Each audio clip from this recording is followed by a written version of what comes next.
स्वागत है आप सभी लोगों का मेरे चैनल साइंस और टेक्नोलॉजी में। मैं अनुपम विपुल आप सभी लोगों का स्वागत करता हूं आज के शो साइंस थर्सडे में। आज हम लोग बात करेंगे रेडिएशन शील्डिंग के बारे में। तो आइए इसे समझते हैं। तो सबसे पहले समझिए रेडिएशन है क्या, तभी हम लोग शील्डिंग को समझ पाएंगे, क्योंकि रेडिएशन एक चीज़ नहीं है। तो रेडिएशन का सीधा मतलब होता है कि एनर्जी रिलीज, यानी कि एनर्जी है वो एक फॉर्मेट में रिलीज हो रहा है। और इसका दो मेन फॉर्मेट होता है। पहला फॉर्मेट होता है इलेक्ट्रोमैग्नेटिक रेडिएशन, यानी कि आपका ट्यूबलाइट से निकल रहा है वो भी एक रेडिएशन ही है, बस हार्मफुल नहीं है। तो वैसे वो हो गया। और दूसरा होता है न्यूक्लियर रेडिएशन। न्यूक्लियर रेडिएशन में जिसमें पार्टिकल्स आने लगते हैं। तो वही समझिए कि इलेक्ट्रोमैग्नेटिव वेव के यानी कि फोटोन के माध्यम से, या सब एटॉमिक पार्टिकल, या सीधा एटम्स के ही माध्यम से, न्यूक्लियस के माध्यम से निकाला जा सके। ये दो मेन प्रजाति होता है रेडिएशन का। और इसमें समझिए एनर्जी कहाँ से आ रही है। अगर रेडिएशन में एनर्जी है तो सवाल बनता है एनर्जी आ कहाँ से रही है। जैसे आप रेडियो एक्टिव एलिमेंट देखेंगे वो तो बस है, तो वो कैसे, क्या फ्री एनर्जी दे रहा है? नहीं, वो कर रहा है E equal to M C square. E equal to M C square, जब भी आप फ्यूजन देखते हैं या फिजन देखते हैं, ये सब E equal to M C square का माध्यम से एनर्जी निकालता है, इसीलिए एनर्जी फ्री नहीं है, इसमें भी नहीं है। दूसरा ब्रह्मस्ट्रॉन्ग रेडिएशन, यानी कि ब्रेकिंग रेडिएशन जिसे कहा जाता है। जैसे कि आप लोग देखते होंगे कि एक्सरे ट्यूब होता है, ठीक है, एक्सरे आप लोग का हुआ होगा, आपको पता है एक्सरे, एक्सरे आ कहाँ से गया? वहाँ कोई रेडियो एक्टिव मटीरियल नहीं है, लेकिन एक्सरे कहाँ से आ गया? हमको आज पता चला कि रेडिएशन का इस्तेमाल करके उसे बनाया जा रहा है, ब्रेकिंग रेडिएशन के, यानी कि एक बहुत हाई वोल्टेज पोटेंशियल लिया जा रहा है, यानी कि इलेक्ट्रॉन फायर कर रहा है एक टारगेट पे जो कि नेगेटिव है, बहुत हाई, मतलब समझ पॉजिटिव है, सॉरी उल्टा रहेगा इलेक्ट्रॉन के केस में। तो इलेक्ट्रॉन जा रहा है एक जगह पे स्ट्राइक कर रहा है। अब रहा बात, इलेक्ट्रॉन है बहुत हाई एनर्जी में है, इलेक्ट्रॉन है हाई एनर्जी में। अब उसको आप जबरदस्ती का भिड़ा दिए, वो किस चीज़ से भिड़ रहा है? दूसरे इलेक्ट्रॉन से भिड़ेगा या न्यूक्लियस से भिड़ेगा? उस केस में क्या होगा? वो डिफ्लेक्ट होगा। अब डिफ्लेक्ट करने के लिए energy cannot be created not destroyed, उसमें बहुत ज़्यादा एनर्जी था, एनर्जी सरप्लस होगा अगर वो ये हो जाता है। तो कैसे वो एनर्जी डंप करे? फोटोन के माध्यम से वो एनर्जी इजेक्ट कर देता है। यही करके आपका एक्सरे ट्यूब काम करता है। मतलब कि आप बहुत एनर्जी डाल रहे हैं इलेक्ट्रॉन में, इलेक्ट्रॉन को जबरदस्ती का रोक रहे हैं, अब वो इलेक्ट्रॉन करे तो करे क्या, वो एनर्जी डंप कर देता है फोटॉन्स के माध्यम से। और ये करने में जो एनर्जी, ये मतलब फोटॉन्स की फ्रीक्वेंसी होती है, वो फ्रीक्वेंसी हो जाती है एक्सरे वाली। इसी से हमारा एक्सरे चलता है। तो आपका हो गया E equal to M C square, और दूसरा हो गया ब्रेकिंग रेडिएशन, तीसरा हो गया इलेक्ट्रिसिटी, जैसे कि आप ट्यूब चलाते हैं वो सब कर सकते हैं, लेकिन उससे जनरली बहुत हाई उसमें नहीं जा सकते, मतलब एक्सरे ही सबसे मैक्सिमम है। इलेक्ट्रिसिटी से गामा बनाना इम्पॉसिबल नहीं है, लेकिन बहुत बहुत ज़्यादा मुश्किल है। यही तीन मेन प्रजाति होता है, इसके सिवा भी आप निकाल सकते हो, लेकिन ये तीन मेन प्रजाति है। फिर हो गया हम लोग रेडिएशन को खासतौर पे फोटोन के बेस्ड रेडिएशन बोले, ट्यूबलाइट से भी फोटॉन्स ही निकल रहे हैं, आपके मोबाइल टावर से भी फोटॉन्स ही निकल रहे हैं। तो इसको बैलेंस कैसे करते हो? बैलेंस करने के लिए हमने बनाया नॉन आयनाइजिंग, आयनाइजिंग। ये एक मतलब एक फोटोन पैकेट का, एक एनर्जी पैकेट का एक रेटिंग है। अगर वो एनर्जी पैकेट के रेटिंग से नीचे है तो नुकसान नहीं करेगा। अगर वो उसकी एनर्जी रेटिंग फोटोन पैकेट की ज़्यादा है तो वो आयनाइजिंग रेडिएशन में आ जाएगा। तो इसको ऐसा समझिए कि जैसे ही आप अल्ट्रा वायलेट छूने लगते हैं, आयनाइजिंग रेडिएशन के फील्ड में आप घुस रहे हैं। आप उससे और आगे जाते हैं, एक्सरे में चले जाते हैं, यानी कि ब्रेकिंग रेडिएशन, उसमें बहुत ज़्यादा एनर्जी रहता है, यानी कि एक एक फोटोन पैकेट डैमेज कर सकता है किसी चीज़ को। मतलब उसको नहीं चाहिए खूब सारा हो, एक एक फोटोन पैकेट डैमेज कर सकता है। और ज़्यादा एनर्जी आ जाए फोटोन में, वो गामा रेज हो जाता है, वो तो सीधा डैमेज करके ही जाएगा। और रहा बात कि ये मैं जब फोटॉन्स की बात कर रहा हूँ तो आपको ये समझना, फोटॉन का दो वेक्टर है, कितना फोटॉन्स है और पर फोटॉन कितनी एनर्जी है।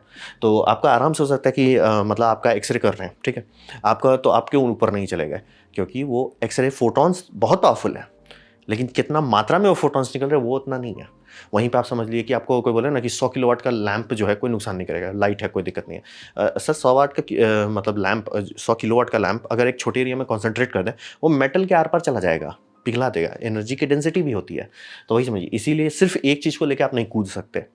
तो आपको देखना होगा कि आयनाइजिंग है कि नॉन आयनाइजिंग है। जैसे कि आप माइक्रोवेव कहते हैं, क्या माइक्रोवेव हार्मफुल है?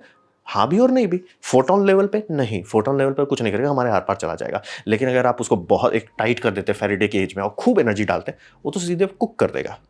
तो ये समझना बहुत ज़रूरी है, इसीलिए दोनों वेक्टर पता होना चाहिए कि आयनाइजिंग है या नहीं है, और दूसरी बात कितना है। मतलब 100 वाट का एनर्जी आयनाइजिंग रेडिएशन में 100 वाट क्या ही है, वहीं पे 100 किलो वाट का एनर्जी नॉन आयनाइजिंग में भी आपको स्वाहा कर देगा। मतलब उतना हाई पावर का रेडियो वेव्स, खासतौर पे देखिए मोबाइल टावर में लिखा रहता है कि जब अगर उस पर कोई टेक्नीशियन है, मोबाइल टावर डिस्कनेक्टेड होना चाहिए, नहीं तो वो गूंज देगा।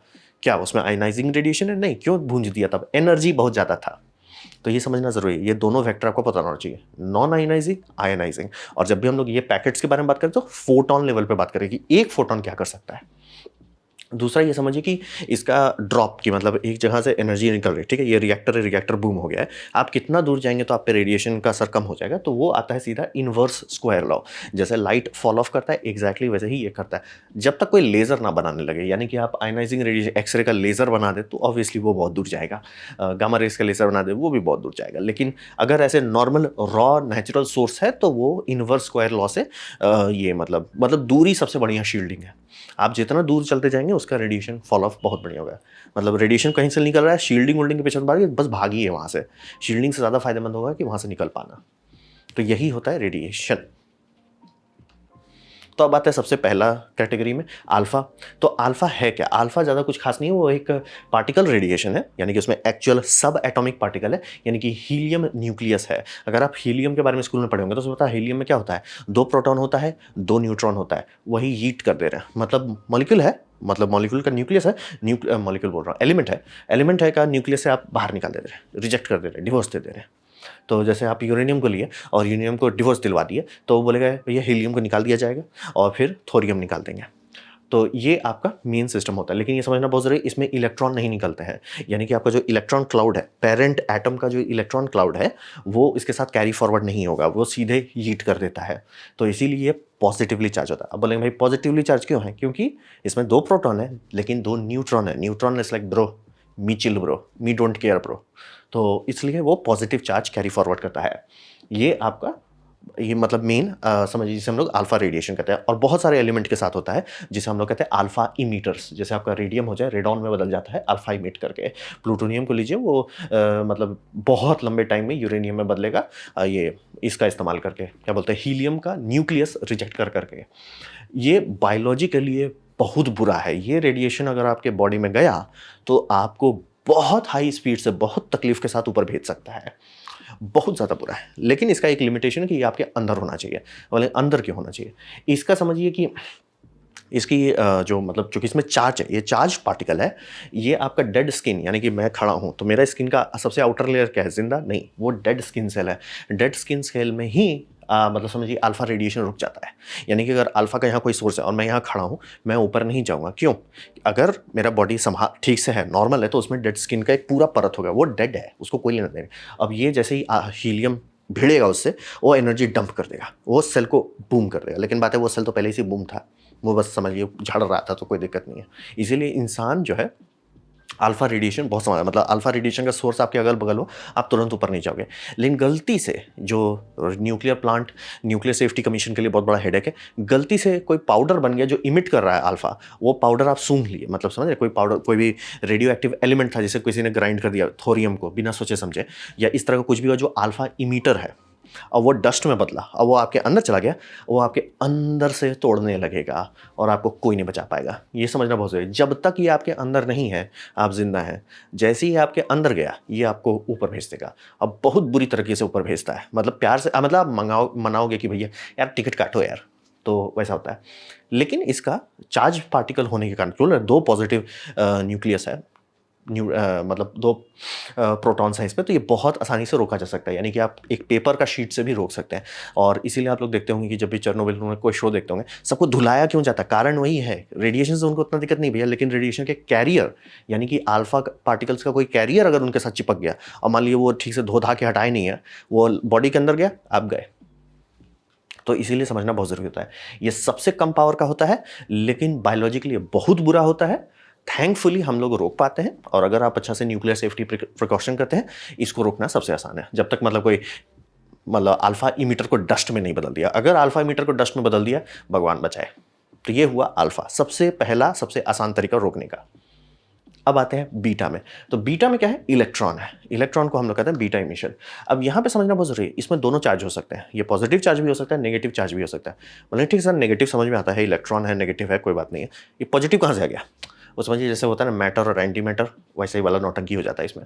मतलब आराम से ले सकते हैं कार्बन, वो बीटा पॉजिटिव अगर रिलीज करता है तो लिटरली वो बोरॉन में बदल जाएगा। वहीं आप कार्बन लेते हो, बीटा नेगेटिव रिलीज करता है तो वो नाइट्रोजन में बदल जाता है। तिगड़म वाला चीज़ है। हमको भी नहीं पता, मतलब इलेक्ट्रॉन का कभी मूड हुआ हम इलेक्ट्रॉन रिलीज करेंगे, कभी मूड हुआ हम पॉजिट्रॉन रिलीज करेंगे। तो पॉजिट्रॉन होता क्या? पॉजिट्रॉन एग्जैक्टली इलेक्ट्रॉन का मास रखता है, लेकिन चार्ज इन्वर्ट होता है। वही निकल जाता है। मास एकदम इलेक्ट्रॉन जैसा है, लेकिन उसका चार्ज जो है इलेक्ट्रॉन का उल्टा होता है, तो वो मतलब इलेक्ट्रॉन नेगेटिव है तो वो पॉजिटिव हो जाता है।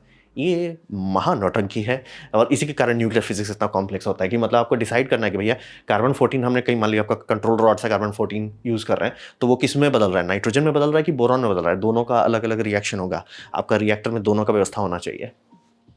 तो ये होता है, ये रोका जा सकता है, ठीक है, क्योंकि इलेक्ट्रॉन है, मतलब समझ रहे हैं, इलेक्ट्रॉन हम लोग संभाल सकते हैं, भाई ये संभाल लेंगे। लेकिन ये यूजफुल भी है, ये इसका दूसरा सबसे अच्छा बात है, क्योंकि इलेक्ट्रॉन चार्ज्ड पार्टिकल होता है, आप उससे बैटरी बना सकते हैं, जिसे हम लोग कहते हैं बेटा वोल्टेक्स। जब भी आप लोग सुनते हैं ना कि एटॉमिक बैटरी है जो हजारों साल चलेगा, वो यही सब है जिसे हम लोग कहते हैं बेटा वोल्टेक। यानी कि इमिशन जो हो रहा है वो पॉजिट्रॉन में हो रहा है या इलेक्ट्रॉन में हो रहा है, और दोनों चार्ज पार्टिकल है, वो इंटरैक्ट करेगा चीज़ से, जिसमें हम लोग सेमीकंडक्टर बनाते हैं। जैसे आपका सोलर पैनल क्या कर रहा है, फोटोन के माध्यम से एनर्जी क्रिएट कर रहा है, पोटेंशियल डिफरेंस क्रिएट कर रहा है। यहाँ पे समझिए फोटॉन्स को बदल दीजिए, इलेक्ट्रॉन कर दीजिए, सेम वही सेमीकंडक्टर ब्रिज का इस्तेमाल करके आप बिजली निकाल सकते हैं। ये सब मार्केट में मिलता है। जनरली ये सब में आपका थोरियम यूज़ होता है, आप खरीद सकते हो, मतलब अगर आपके पास पैसा है तो आप खरीद सकते हो ये सबको। थोरियम बैटरी में कई बार सिक्योरिटी चिप्स के लिए यूज़ होता है, ताकि टाइमिंग सर्किट कभी ख़राब ना हो, ये काफ़ी यूज़ कर सकते हो। और इससे कई बार ये भी बनाया जाता था, अब नहीं उतना करते हैं, लेकिन बनाया जाता था पेस मेकर। यानी कि वो पेस मेकर आपको बना के लगा दिया जाए, उस पेस मेकर को दोबारा छूना नहीं है, उसको रिचार्ज नहीं करना है, कुछ नहीं करना है, वो लगा के जब तक आप ऊपर नहीं जाते वो चलता रहेगा, बैटरी आपसे ज़्यादा लंबा चलेगा। तो ये किया जाता था, अब नहीं करते। तो लेकिन इसका भी वही बात है, अगर ये आपके अंदर गया, मैं ये बोल रहा हूँ, जब मैं से पेस मेकर बोल रहा हूँ, तो पेस मेकर बनाने वालों ने केसिंग बहुत अच्छी बनाई है, तभी आप जिंदा रहोगे। नहीं तो अगर केसिंग उसका डैमेज हुआ किसी कारण से, आप गए। ये इसका भी वही लॉजिक है जो समझ लिए अल्फा का है, कि ये आपके अंदर चला गया बॉडी के, कुछ नहीं कर सकते। और ये एक्चुअली स्किन के अंदर जा सकता है, यानी कि अगर आपका बीटा रेडिएशन का कोई सोर्स है, मतलब अगल बगल जैसे कोई बीटा इमीटर है, वो आपके अगल बगल खुला रखा हुआ है, तो आपका स्किन में डैमेज करना शुरू कर देगा। वो डेड स्किन से ज़्यादा नीचे जाएगा और एक्चुअली आपको स्किन कैंसर दे सकता है। और वो उसका गुड किस है, उससे ज़्यादा नीचे वो चला गया तो वो आपको बहुत ज़्यादा बुरे तरीके से ऊपर भेजेगा। तो ये हो गया बीटा इमिशंस में। लेकिन इसको भी हम लोग हैंडल कर सकते हैं, यानी कि आपको बोलता है मैं बेटा वोल्टेक से आपको कोई हियरिंग इम्प्लांट दूंगा, जो आजकल कोशिश की जा रही है फिर से लाया जाए टेक्नोलॉजी को, ताकि ये बच्चों को हियरिंग इम्प्लांट्स जो लगाया जा रहा है, बार बार आप खोदना नहीं चाहोगे ना बच्चे का बॉडी में, तो आप चाह रहे हो भैया एक बार लगा दो भैया, तुम्हें चलता रहेगा जिंदगी भर तक। क्या ऐसा बैटरी आता है? आता है, मिलता है मार्केट में, टेस्टेड टेक्नोलॉजी है। लेकिन इसका जो आफ्टर लाइफ प्रोक्लेमेशन ठीक से नहीं हुआ था, मतलब कि भाई आपको हम रेडियो एक्टिव प्लेस में कर दिया, जब डेथ होता है पर्सन को, उसको बैरी नहीं करना है, उसको आपको क्रीमेट नहीं करना, उसको आपको रिट्रैक्ट करके देना, उसके बाद जो करना कीजिए। वो कई बार नहीं किया तो कंपनीज पे लाइबिलिटी आ गई, तो कंपनी ने हाथ खड़ा कर दिया। तो यही समझिए, अच्छी टेक्नोलॉजी है, यूजफुल है, यूज होता है, और ये समझना बहुत जरूरी है कि इसमें दोनों होता है, पॉजिटिव और नेगेटिव। इसलिए सिर्फ एक रास्ते में मत चलिए, अच्छा कार्बन से नाइट्रोजन जाएगा, ना जी ना, जरूरी नहीं है, वो बोरॉन में भी जा सकता है। ये न्यूक्लियर फिजिक्स का नौटंकी वाला पीरियड है, इसे हम लोग कहते हैं बेटा इमिशन। इसे भी रोकना पॉसिबल है, यानी कि आप थोड़ा सा स्टील, थोड़ा सा एल्युमिनियम फॉइल्स का भी अगर 3-4 परत फॉइल लगा देते हैं तो रोका जा सकता है, और इसको भी मैनेज करना पॉसिबल है शील्डिंग के मामले। अब आते हैं गामा। अब यहाँ पे आप रहे हैं सीरियस चीज में, अब यहाँ थोड़ा लाइट का बात हो रहा है। यहाँ पे समझिए शॉर्टेस्ट वेवलेंथ फोटॉन्स है, यानी कि जो फोटोन निकल रहा है इसकी वेवलेंथ बहुत कम है, ये बहुत ज़्यादा हाई एनर्जी का है। ये मतलब इससे ज़्यादा हाई एनर्जी फोटॉन्स हम लोग मतलब सिर्फ थियोरेटिकल है कि मे भी हो सकता है, लेकिन मतलब ये इसकी फोटोन की एनर्जी बहुत ज़्यादा, ये उखाड़ देता है, किसी भी चीज़ के आर पार ये जा सकता है। तो इसको रोकना बहुत मुश्किल है, आप देख रहे हैं उसको रोकना। मैं आपको बेटा वोल्टेक, अल्फा, मतलब समझिए अल्फा रेडिएशन सोर्स, ये सब आपके बॉडी के अंदर डाला जा सकता है, आप जिंदा रहोगे। ये इसको कुछ नहीं कर सकते, इसको रोकना बहुत मुश्किल है। जो आप लेड शील्डिंग देख सुनते हैं ना, वो जनरली इसी के लिए रहता है, गामा सोर्सेस को रोकने के लिए। और ये हेल्थ के मामले में बहुत ब्रूटल है ये, क्योंकि बोल रहे हैं अगर आपको अल्फा है, अल्फा आपका डेड स्किन बोलेगा भाई हम संभाल लेंगे। बीटा है, डेड स्किन से थोड़ा अंदर जा सकता है, और बहुत अंदर भी जा सकता है अगर बहुत लंबा टाइम तक एक्सपोज है। गामा पहला सेकंड में ही अंदर चला जाता है, ये सीधे अंदर जाता है। तो ये समझिए बहुत ब्रूटल है, बहुत पेनफुल डेथ देता है। और इसके टाइम में जब आप बात करें फोटॉन्स में, तो फोटॉन्स के लिए आपको चाहिए बहुत थिक इंसुलेशन। तो इंसुलेशन में हो क्या रहा है ये समझना बहुत जरूरी है। जैसे कि आप अगर अल्फा और बीटा लेते हैं, दोनों चार्ज पार्टिकल है, यानी कि जैसे ही वो किसी चीज़ से भिड़ेगा, चार्ज के कारण वो तुरंत इंटरेक्ट कर जाएगा। यहाँ पे तो फोटोन है, तो फोटोन किससे इंटरेक्ट करता है? फोटोन इंटरेक्ट करता है इलेक्ट्रॉन क्लाउड से। तो ये इलेक्ट्रॉन क्लाउड से इंटरेक्ट करता है, तो थैंकफुली इंटरेक्ट करता है, आप रोक सकते हैं। लेकिन बहुत मटेरियल चाहिए, क्योंकि इसकी एनर्जी जो होती है बहुत ज़्यादा होता है। और ये समझिए चेंज नहीं करता एलिमेंट को। एलिमेंट एक्साइटेड स्टेट में रहता है और एलिमेंट चिल्ड स्टेट में चला जाता है। कुछ कुछ में होता है, बहुत लंबे टाइम में धीरे धीरे इतना करता है कि कुछ न्यूक्लियस के मटेरियल जो है चेंज हो जाते हैं, ये ट्रांसम्यूटेशन जो होता है, लेकिन ये बहुत लंबा होता है। तो आपका एक्साइटेड न्यूक्लियस है, वो गामा फोटॉन्स रिलीज कर रहा है, और न्यूक्लियस जो का त्यों है, वो कन्वर्ट नहीं हो रहा है कि अरे कार्बन से बोरॉन हो गया या इससे ये हो गया, वो नहीं होता है, तुरंत नहीं होता है, बहुत लॉन्ग ड्यूरेशन में होता है। तो ये हुआ आपका गामा सोर्स। इसको रोकने के लिए अब आप सीरियस न्यूक्लियर फिजिक्स का बात कर रहे हैं, यहां पे मजाक नहीं किया जा सकता, ये बहुत सीरियस खतरनाक चीज है। यहां तक मतलब आप जब तक आप अल्फा बीटा तक हैं तब तक आप थोड़ा मैनेज कर सकते हैं, गामा में आ रहे सीरियस हो जाइए, मतलब यहां पे मजाक नहीं चलेगा, यहां मजाक मतलब आप मजाक बन जाएंगे। तो ये हुआ गामा। इससे भी बुरा चीज है, इससे बुरा चीज है जिसे हम लोग कहते हैं न्यूट्रॉन। न्यूट्रॉन जो होता है ना, कि अगर एटम से मैं निकाल रहा हूँ, ठीक है, एटम के अंदर क्या निकलेगा, आपको दो चीज निकलेगा, दो मेन कैटेगरी होगी, पहला होगा इलेक्ट्रॉन, दूसरा होगा न्यूक्लियस। न्यूक्लियस को फोड़ दीजिए, न्यूक्लियस में क्या निकलेगा, प्रोटॉन और न्यूट्रॉन। तो प्रोटॉन को तो हमने बता दिया कि प्रोटॉन दो न्यूक्लियस लेके निकल सकता है, दो न्यूट्रॉन लेके निकल सकता है, वो हीलियम बन गया, चार्ज है, कोई टेंशन नहीं। लेकिन क्या होगा अगर इतनी ज़्यादा एनर्जी है किसी चीज़ में कि वो सीधा न्यूक्लियस इजेक्ट कर रहा है, यहीं पर सबसे बड़ा दिक्कत आता है कि न्यूक्लियस अगर निकल रहा है किसी भी एटम को, आप देखें कितना भी बड़ा, जैसे हम लोग कहते हैं ना कि 99.999% एम्प्टी स्पेस है। क्यों एम्प्टी स्पेस है? इलेक्ट्रॉन जो है प्रोबेबिलिटी क्लाउड होता है, एक क्लाउड समझ लीजिए, एक स्फीयर समझ लीजिए जो आपका न्यूक्लियस के बीच में है। न्यूक्लियस में क्या है, न्यूक्लियस है आपका प्रोटॉन और न्यूट्रॉन है, और उसका वॉल्यूम कितना है, बहुत कम, बहुत बहुत बहुत कम। अब रहा बात कि न्यूट्रॉन इलेक्ट्रॉन क्लाउड से इंटरेक्ट नहीं करता है, इलेक्ट्रॉन क्लाउड से सारा चीज़ इंटरेक्ट करता है ऑलमोस्ट, तभी हम लोग खड़े हैं, तभी जिंदा है, तभी सारा स्ट्रक्चर है यूनिवर्स का। लेकिन न्यूट्रॉन जो है वो उसके बोलता है नहीं जी मेरे लिए तो है ही नहीं। मतलब न्यूट्रॉन के नज़रिए से आप देखेंगे पूरी दुनिया वैक्यूम है, मतलब आप धरती में हो ना, उसके लिए अरे तो खाली है, कुछ नहीं है, वैक्यूम। क्यों? वो आराम से जो 99.99% जगह है वो जगह में है इलेक्ट्रॉन क्लाउड, ये सीधे उससे आर पार जा सकता है, क्योंकि इंटरेक्ट नहीं करेगा ना, चार्ज नहीं है, इंटरेक्ट नहीं करता है, ये सीधे आर पार चला जाता है। इसीलिए इसको रोकना ऑलमोस्ट इम्पॉसिबल है। और उस वो तो छोड़िए, वो तो बुरा बात हुआ, उससे भी बुरा बात है इसमें, ये मतलब रोकना बहुत ज़्यादा मुश्किल है, क्योंकि बोले ना इसके लिए, इसके नज़रिए से पूरी दुनिया वैक्यूम है। तो आप मान लीजिए बहुत शील्डिंग लगाए, 2 मीटर 5 मीटर का शील्डिंग लगा दिए, रुक जाएगा, ठीक है, बहुत बढ़िया बात है। लेकिन उसके बाद एक दिक्कत है सर, ये दूसरे चीज़ों को एक्टिवेट कर देता है। यानी कि अगर आपके पास कोई रिएक्टर है, जैसे मान लीजिए चेरनोबिल का रिएक्टर है, जो बहुत ज़्यादा न्यूट्रॉन दे रहा है, मतलब डिज़ाइन अच्छा से नहीं कि बहुत ज़्यादा प्रेम से वो न्यूट्रॉन दे रहा है, धीरे धीरे वाटर रेडियो एक्टिव हो जाएगा। अब बोले वाटर कैसे रेडियो एक्टिव हो जाएगा? वाटर में दो चीज़ होता है, ऑक्सीजन और हाइड्रोजन। अब हाइड्रोजन में आप न्यूट्रॉन डाल रहे हैं प्रेम से, क्या होगा हाइड्रोजन का? हाइड्रोजन नॉर्मल प्रोटोनियम रहता है, यानी कि उसमें न्यूक्लियस नहीं है, मतलब न्यूक्लियस जो है पॉजिटिवली चार्ज है, उसके अंदर न्यूट्रॉन नहीं है। आप उसमें एक थोड़ा सा ठूंस दिए, थोड़ा सा डाल दिए उसमें आप, तो हो गया ड्यूटेरियम, यानी कि आपका प्रोटॉन और न्यूट्रॉन आ गया। अभी ये रेडियो एक्टिव नहीं हुआ, लेकिन बात है आप एक ऑलरेडी ठूंस चुके हो। अब क्या होगा अगर एक और ठूंस दिया, वो ट्रिटियम बन जाएगा। ट्रिटियम का मतलब क्या हुआ, वो रेडियो एक्टिव हो गया, जो मैंने आपको बताया ना हम लोग बैटरी में यूज़ करते हैं बेटा वोल्टेज, अब ये रेडियो एक्टिव है, ये बेटा इमिशन अब कर रहा है। समझ लीजिए आप, लिटरली रिएक्टर्स में कई बार न्यूक्लियर रिएक्टर के डिज़ाइन में आप देखोगे कि 2 कूलिंग लूप्स है और दोनों पानी है। तो बोलेंगे ऐसा क्यों है? जनरली इसीलिए किया जाता है कि जो रिएक्टर से आसपास गुजर रहा है वो रेडियो एक्टिव पानी बन जाएगा, उस पानी को एकदम सील रखना है, गलती से भी लीक करने नहीं देना। दूसरा पानी जो कि आप तालाब से लो या इससे लो, जो कि जब ये ट्रिटियम रेडियो एक्टिव हो जाता है, ये दूसरे चीज़ को रेडियो एक्टिव नहीं कर सकता, उसमें रेडिएशन डाल सकता है, उसे हीट कर सकता है, लेकिन रेडियो एक्टिव नहीं कर पाएगा। तो एक बफर बन जाता है। एक लूप हो गया आपका जो रेडियो एक्टिव लूप है, दूसरा हो गया जो नॉन रेडियो एक्टिव लूप है। और मनाते हैं सब लोग भगवान से कि भैया गलती से हमारा ये हीट एक्सचेंजर कहीं लीक ना करे, क्योंकि लीक कर दिया और आपका ट्रिटियम पानी में आ गया तो ट्रिटियम अलग नहीं कर सकते। और अगर आप लोग ध्यान से कोई भी फ्यूजन प्लांट जिस पे काम किया जा रहा है उसमें देखेंगे बहुत ज़्यादा बड़ा, मतलब मेन फ्यूजन रिएक्टर बिल्डिंग होगी और बहुत ज़्यादा बड़ा एक तो बिल्डिंग बगल में होगा, वो क्या है? ट्रिटियम हैंडलिंग प्लांट होता है। क्यों? पानी में आपका निकल रहा है, तो पानी को वो पूरी तरह से आइसोलेट करके मैनेज करना पड़ता है। तो वही समझिए, ये दूसरे चीज़ों को रेडियो एक्टिव कर सकता है, जैसा का पानी हो गया, नाइट्रोजन हो गया, ऑक्सीजन हो गया, ये हर चीज़ का आप आराम से पढ़िए, ऑलमोस्ट हर चीज़ को न्यूट्रॉन अनबैलेंस कर सकता है भैया, हम तुमको रेडियो एक्टिव बना दें। कार्बन भी, कार्बन में जैसे हम लोग ये कार्बन डेटिंग कैसे करते हैं कि एक वेरिएंट है कार्बन का जो रेडियो एक्टिव है, दूसरा सब नहीं है। तो यानी कि आप जो चेरनोबिल में क्या देखे थे वीडियो, ये ग्राफाइट ब्लॉक है, ग्राफाइट क्या था? कार्बन था।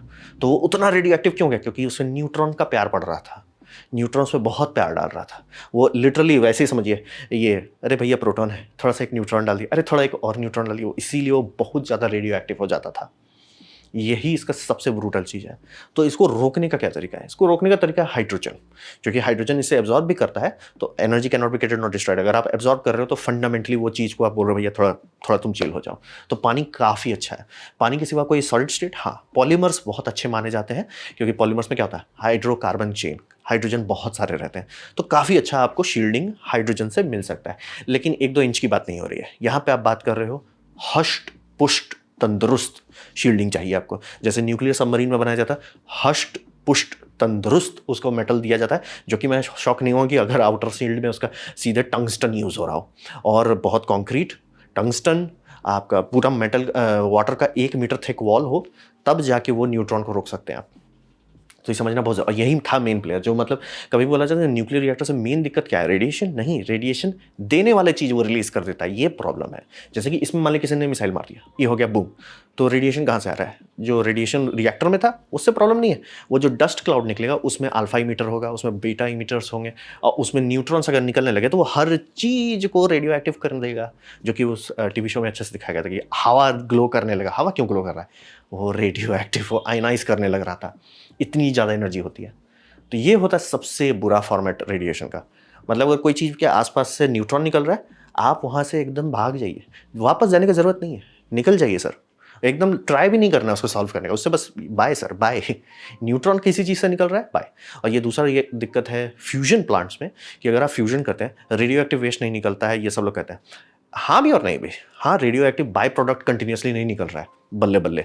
लेकिन जो आपका जो चेंबर वॉल है, वो रेडियो एक्टिव होते जा रहा है, और इसीलिए देखिए उसमें रोबोटिक्स में काम क्यों कर रहे हैं? आदमी अंदर नहीं घुस सकता। अगर या प्लांट आपने बनाया, प्लांट चालू हो गया, एनर्जी देने लगा और बंद हुआ कि भैया हम रिप्लेस करते हैं, अंदर इंसान गएगा तुरंत ऊपर चला जाएगा। क्यों? वहाँ पे न्यूट्रॉन रेडिएशन रहेगा।